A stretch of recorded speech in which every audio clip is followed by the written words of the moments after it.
a beautiful young woman. This is Philip. Philip is our youngest and actually my only birth child.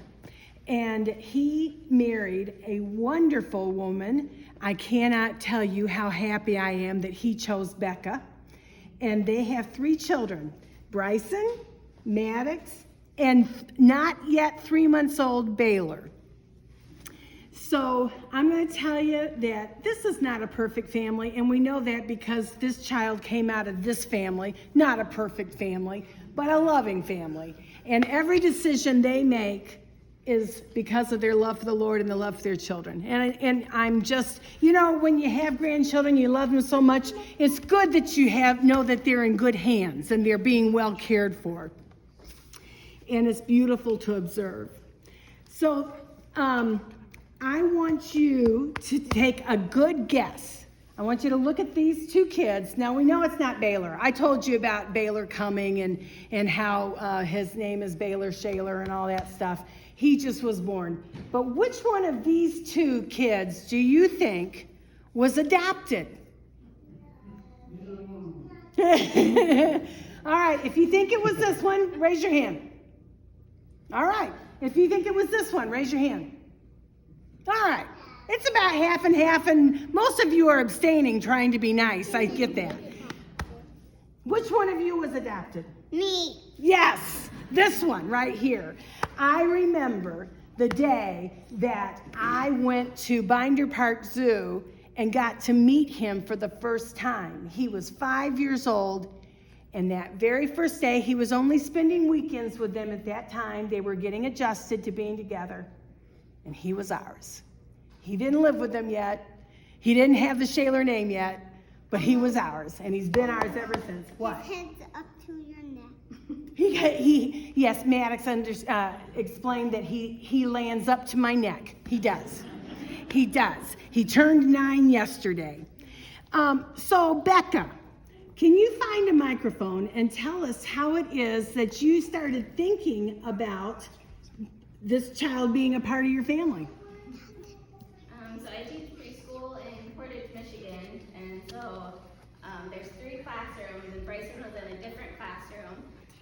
But one of my jobs was to get kids off the bus, so I would often see him in the morning, and then this was pre-COVID, so we all had recess at the same time, but now we're all split up, and so I'd see him on the playground and often put him on the bus to go back home. So then I was pregnant with Maddox that year, so from September to November I was in school, and then I had November to February off. And the week that I came back, Bryson's teacher was telling me that his foster family had shared that his parents' rights had been terminated. So that means that there was no possible reunification, which is always the goal in foster care. So then I went and I told Phil, and we kind of talked about it, but didn't really have any plans of adoption, or it was just kind of talking about our day.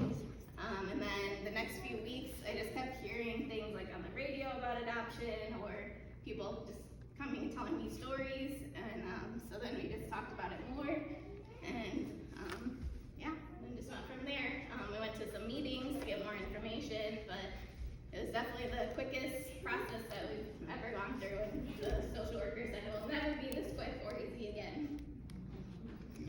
So Bryson, let me turn this on for you. I'm trying. Tell me. So what is it, how does it feel to be adopted? He's crazy. And why do you think God chose this family for you? Do you think God chose this family for you? Yeah. Yeah, I do too. I do too. I think God chose you especially for us, and we are so thankful that you are part of us. So Phil is going to tell us more about the process that they went through and how the Lord worked in that. So I adopted Bryson. did you hear that? You adopted Bryson. So how's adoption been for you, Maddox?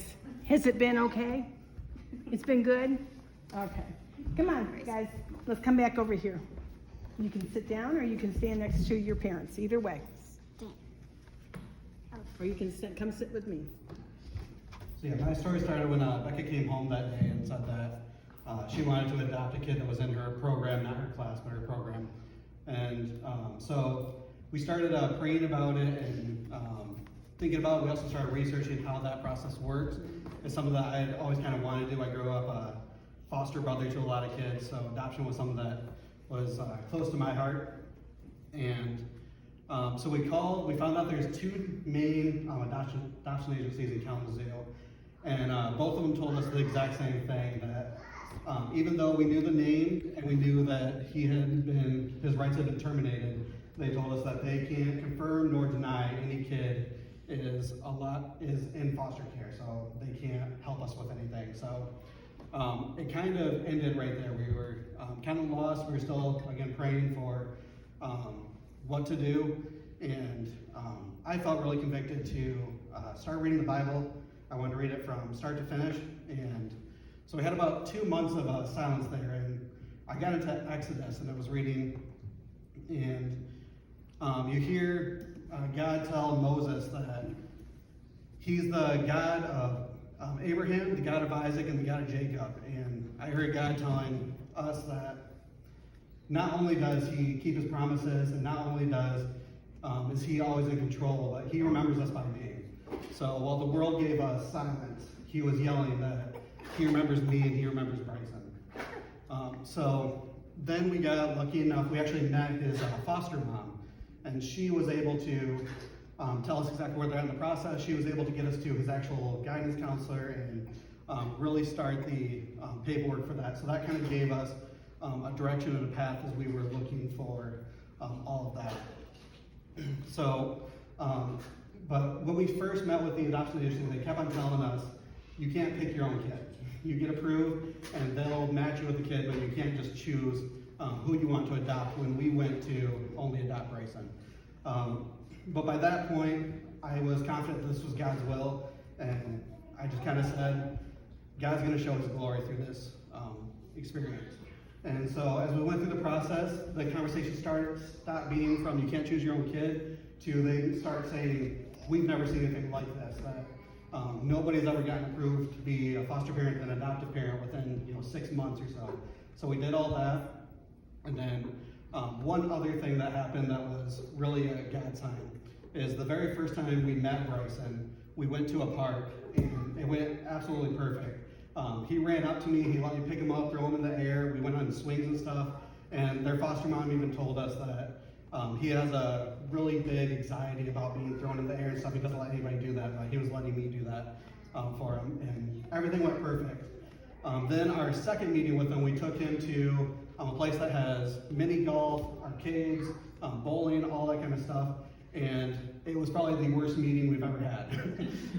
Immediately he asked for a puck, and we said, we're only going to do water. He threw himself on the ground, was crying, and we went golfing. He hit a ball in the water and jumped in the water after it, and just the worst time we ever had.